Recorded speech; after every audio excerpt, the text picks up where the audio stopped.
Good morning students.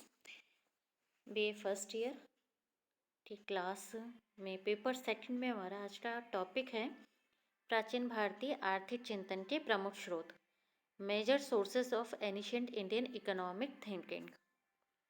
आज हम देखेंगे कि किस प्रकार से हमारे भारतीय आर्थिक चिंतक जो रहे हैं प्राचीन काल के, इन्होंने कौन से आर्थिक विचार दिए हैं, इनके जो आर्थिक विचारों के जो स्रोत हैं वह कौन से हैं, उन्हीं का हमें अध्ययन करना है।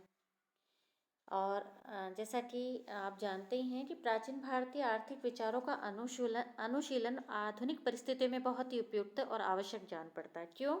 क्योंकि आप देखिए कि जितने भी भारतीय आर्थिक चिंतक रहे हैं, इन्होंने उपभोग में संयमित उपभोग की बात की है, सह उपभोग की बात की है।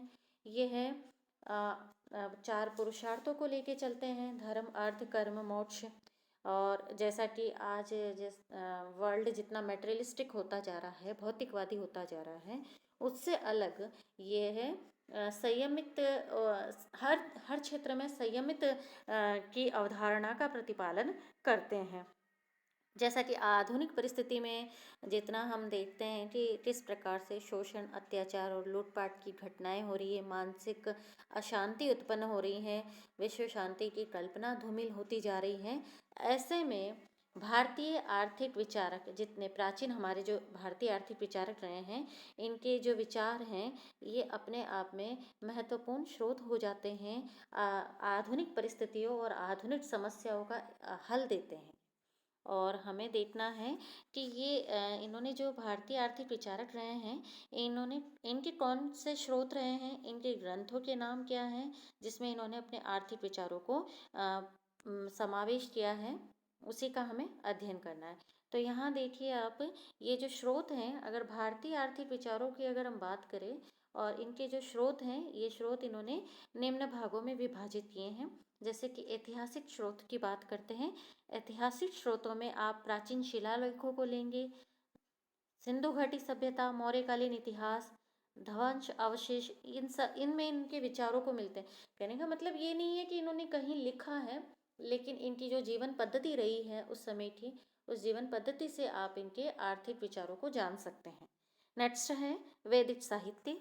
वैदिक साहित्य में चार वेद हैं, ऋग्वेद, यजुर्वेद, सामवेद, अर्थवेद, और इसके अलावा उपनिषद, जो मुख्य रूप से 108 उपनिषद हैं। आगे है आरण्यक, ब्राह्मण, सूत्र ग्रंथ, जातक आदि में इनके आर्थिक विचारों का समावेश हमें मिलता है। यहाँ पर हम स्रोत की बात कर रहे हैं कि वह कौन कौन से स्रोत हैं जिससे हमें प्राचीन भारतीय आर्थिक विचारों को प्राप्त हो रहे हैं या हम उनको प्राप्त कर पा रहे हैं, वह स्रोत कौन से हैं। नेक्स्ट है स्मृति साहित्य। स्मृति साहित्य में 100 से अधिक स्मृतियों का समावेश है, जिनमें मनुस्मृति के अतिरिक्त याज्ञवल्क्य, नारद, बृहस्पति, गौतम, पाराशर की स्मृतियाँ उल्लेखनीय हैं। गौतम एवं शालिहोत्रा का कृषि अर्थशास्त्र, विदेह राजा का वाणिज्य तथा पाराशर का कृषि संग्रह भी महत्वपूर्ण है। सबसे पहले हम देखते हैं ऋग्वेद के प्रमुख आर्थिक विचार। ऋग्वेद चूंकि प्राचीन ग्रंथों में गिना जाता है, इसमें अर्थशास्त्र के प्राय सभी प्रकार के महत्वपूर्ण स्रोतों का इसमें समावेश है। और इसमें हम निम्न आर्थिक विचारों को देखते हैं, जैसे कौन कौन से हैं। इसमें प्रमुख आर्थिक साधनों की बात की है, और वह आर्थिक साधन है भूमि, वन, पेड़ पौधे, खनिज, समुद्र, वर्षा, जलवायु, पशुधन आदि का विस्तार इनमें किया गया है। इसमें आवश्यकताओं को तथा इच्छाओं को नियंत्रित करने और उन्हें संतुष्ट करने पर जोर दिया गया है। नेक्स्ट है, इसमें कृषि उत्पादन की प्रक्रियाओं, कृषि के विभिन्न उत्पादों, व्यवस्थाओं का वर्णन मिलता है। इसमें वस्तुओं की आपूर्ति, मांग तथा बाजार में क्रय विक्रय और कीमतों का भी उल्लेख मिलता है। इसमें जनता द्वारा राजा या सरकार को कर चुकाने की सलाह का समावेश होता है। इसमें जनता के कल्याण के लिए प्रकृति की उदारता, देखिए यहाँ पर प्रकृति की उदारता पर बल दिया गया है। आप जैसे वेस्टर्न थिंकर्स को पढ़ेंगे तो वहाँ आपको पता चलेगा कि वह मानते हैं कि प्रकृति कंजूस है, यहाँ ये मानते हैं कि प्रकृति उदार है। और प्राकृतिक साधनों के संरक्षण एवं विकास का भी इसमें वर्णन मिलता है। नेक्स्ट, इसमें उत्पादन के वितरण पर भी ध्यान आकर्षित किया गया है। संयमित उपभोग और सहयोग पर जोर दिया गया। ये मोस्ट इम्पॉर्टेंट है, आप इसको ध्यान रखिए। इसमें जनता के अधिकतम कल्याण और सामाजिक न्याय के बारे में बताया गया है। ऋग्वेद आधुनिक अर्थशास्त्र के प्राय सभी प्रमुख तत्वों का समावेश करता है। ये आदर्श जीवन के प्रति मार्गदर्शन करता है। तो अगर छोटा क्वेश्चन बनता है 20 वर्ड्स में ऋग्वेद के आर्थिक विचारों का, तो आपको इन सभी को इसमें इंक्लूड करना है, ठीक है। नेक्स्ट है इसमें पुराण साहित्य, ठीक है। यहाँ ऋग्वेद के बाद में हम देखते हैं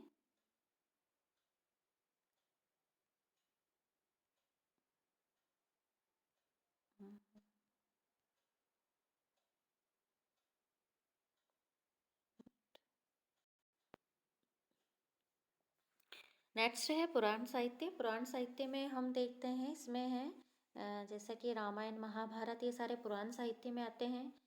वायु पुराण, अग्नि पुराण, विष्णु पुराण, वामन पुराण और भागवत पुराण, तो ये सारे पुराण साहित्य, इनमें भी आर्थिक विचारों को हमें प्राचीन आर्थिक विचारों के बारे में पता चलता है। नेक्स्ट है महाकाव्य। महाकाव्य में आप लीजिए रामायण और महाभारत। इसमें अर्थ और वार्ता को काफ़ी महत्व दिया गया है। रामायण का एक उल्लेख देखिए आप, जो लोग वार्ता का पालन करते हैं सुखी जीवन व्यतीत करते हैं, ठीक है।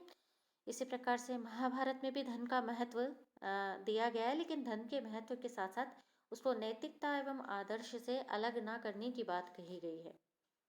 जैसे कि धन से सभी धार्मिक कार्य उत्पन्न होते हैं, ये सभी सुखों व मोक्ष प्राप्ति का साधन है तथा इसी से अधिक धन की उत्पत्ति होती है, किंतु धन को नैतिकता के आदर्श से अलग नहीं किया जा सकता है। यानी महाभारत में आप कह सकते हैं कि धन को जो धन की बात की है उसमें नैतिकता का समावेश किया गया है। अर्थशास्त्र तथा राजनीति में मतभेद के समय अर्थशास्त्र को विशेष अधिकार नहीं देने से धर्मशास्त्र या नीति शास्त्र का प्रभुत्व बना रहता था।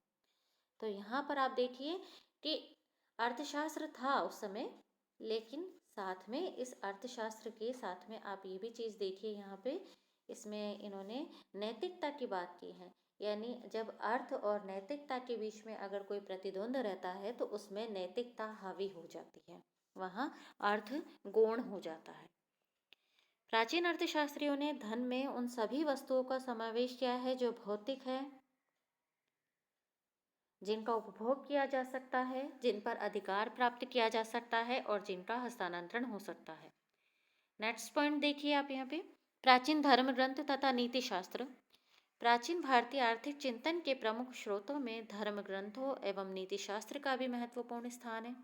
जहाँ एक और धर्म ग्रंथों में मनु के दो ग्रंथ कौन से हैं? मनुस्मृति और मानव सूत्र, ठीक है। इनकी प्राचीन भारतीय आर्थिक चिंतन में महती भूमिका की बात की है। वहीं दूसरी ओर शुक्राचार्य की शुक्र नीति में अर्थ उपार्जन, आर्थिक प्रशासन, धन व्यय संबंधी आचार संहिता के आदि के साथ साथ आर्थिक विचारों का भी अथाह भंडार इसमें उपलब्ध है। इसके अलावा बृहस्पति अर्थशास्त्र के प्रेरणा, कौटिल्य अर्थशास्त्र के आधार गुरु कहे जा सकते हैं। भारद्वाज के आर्थिक विचारों का विवेचन महाभारत में आता है। मुनि वशिष्ठ के पौत्र पाराशर के प्रसिद्ध ग्रंथ पाराशर स्मृति में भी आर्थिक विचारों की झलक मिलती है। एक्चुअली में आपसे क्वेश्चन जो छोटे 20 वर्ड्स में जो पूछा जाएगा उसमें आपसे कहीं ना कहीं ये पूछा जा सकता है कि कौटिल्य की बुक का नाम क्या है या पाराशर के ग्रंथ का नाम क्या है, इस तरीके से। और इसमें आर्थिक विचार दिए गए हैं, तो इन आर्थिक विचारों में मेन पॉइंट्स आपको बताने हैं वहाँ पे। तो थोड़ा सा ध्यान से आप इनकी जो बुक है उनका थोड़ा ध्यान रखिए आप। कौटिल्य के अर्थशास्त्र तथा महाभारत के शांति पर्व में भी आचार्य विशालाक्ष का उल्लेख मिलता है कि आचार्य विशालाक्ष ने 5000 श्लोकों से अर्थशास्त्र की रचना की थी। कौटिल्य के अर्थशास्त्र में पिशुन के सिद्धांतों का उल्लेख मिलता है। महाभारत कालीन अर्थशास्त्र में कोण पदंत का अर्थशास्त्र प्रमुख माना जाता था।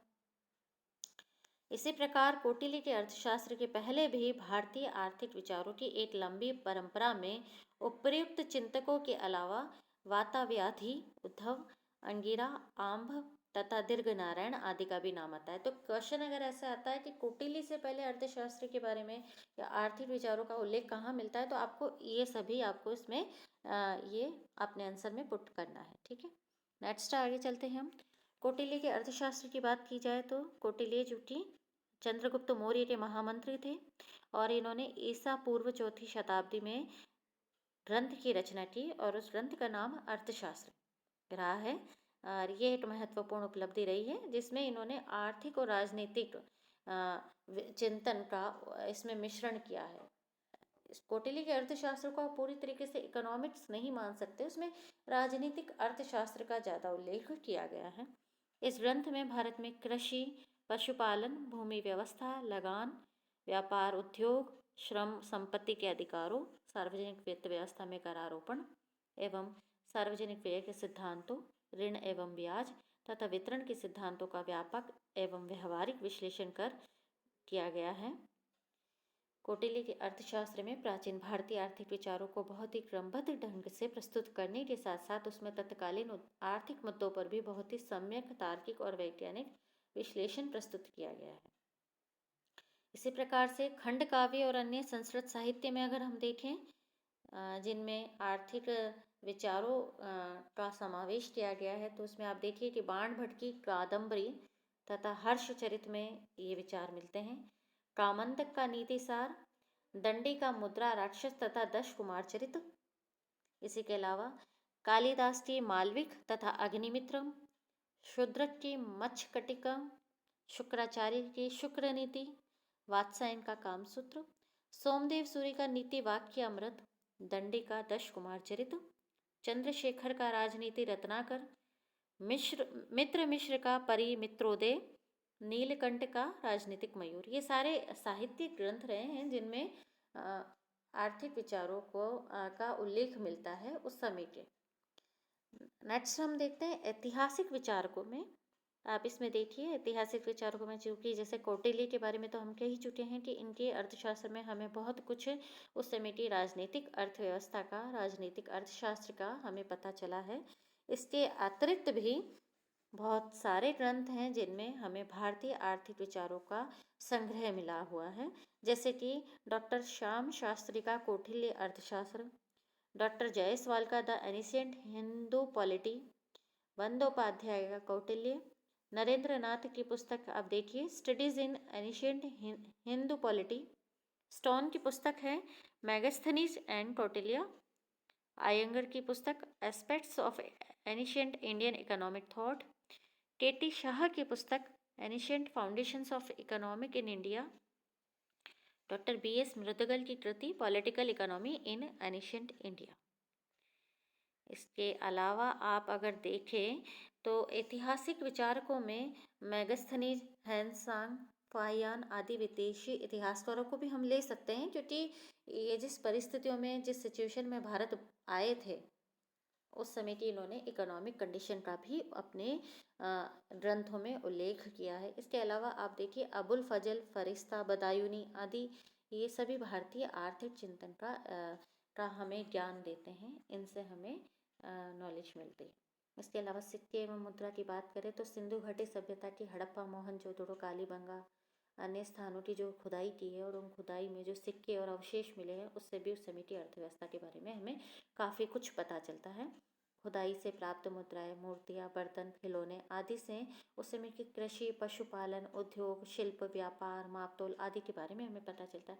जैसा कि अगर हम सिंधु घाटी सभ्यता के बारे में देखते हैं तो वहाँ जो सिक्के चलते थे वो सिक्के जो थे पत्थर के, धातु के, या आप कह सकते हैं कि जो पशु हैं उनके सींग और चमड़े के, ये वहाँ पर उस समय के सिक्के के रूप में यूज़ में लिए जाते थे। तो इन सभी विवरण से हमें ज्ञात होता है कि प्राचीन भारतीय आर्थिक विचारों का एक साथ क्रमबद्ध अध्ययन तो नहीं मिलता, पर यत्र तत्र बिखरे विचारों को संकलित करना पड़ता है। चूँकि प्राचीन हिंदू दार्शनिक अर्थशास्त्र को धर्मशास्त्र, नीतिशास्त्र एवं राजनीति का एक अविभाज्य अंग मानते थे। प्राचीन काल में भारतीय जीवन भौतिकवादी नहीं था। दैनिक जीवन धार्मिक एवं नैतिक वातावरण से प्रभावित होने के साथ साथ बहुत ही सरल एवं सौम्य था। कल्याणकारी राज्य की भावना से ओतप्रोत राजा प्रजा की समृद्धि एवं राज्य की सुदृढ़ता के लिए आर्थिक क्षेत्र में राज्य नियंत्रण की बात की जाती थी। तो अगर आपसे पूछा जाता है कि प्राचीन भारतीय आर्थिक चिंतन की महत्वपूर्ण बातों को आप बताइए 50 शब्दों में, तो आपको इसमें बताना होगा कि जो हमारा एक्चुअली में अर्थशास्त्र कोई अलग विषय नहीं था उस समय अर्थशास्त्र को राजनीति परिप्रेक्ष्य में कह सकते हैं हम अध्ययन किया जाता था, या आप कह सकते हैं कि नीति शास्त्र के रूप में इसका अध्ययन किया जाता था अर्थशास्त्र का। ये मिक्सर था उस समय के कल्चर में, उस समय की कंडीशन में ये, और एज ए सेपरेट सब्जेक्ट इसको स्टडी नहीं किया जाता था। और उस समय के जो राजा रहते थे वह कल्याणकारी राज्य की अवधारणा के साथ शासन करते थे, और राज्य के शासन की नीतियों में नैतिकता ज़्यादा हावी रहती थी, भौतिकवादी स्थिति नहीं थी, और आध्यात्मिक जीवन था उस समय का। तो ये सभी उस समय की आर्थिक परिस्थितियाँ रही थी, और उस समय की आर्थिक परिस्थितियों के आधार पे ही उस समय के वो आर्थिक विचार बने। तो इस प्रकार आज का हमारा वीडियो यहीं समाप्त होता है। धन्यवाद।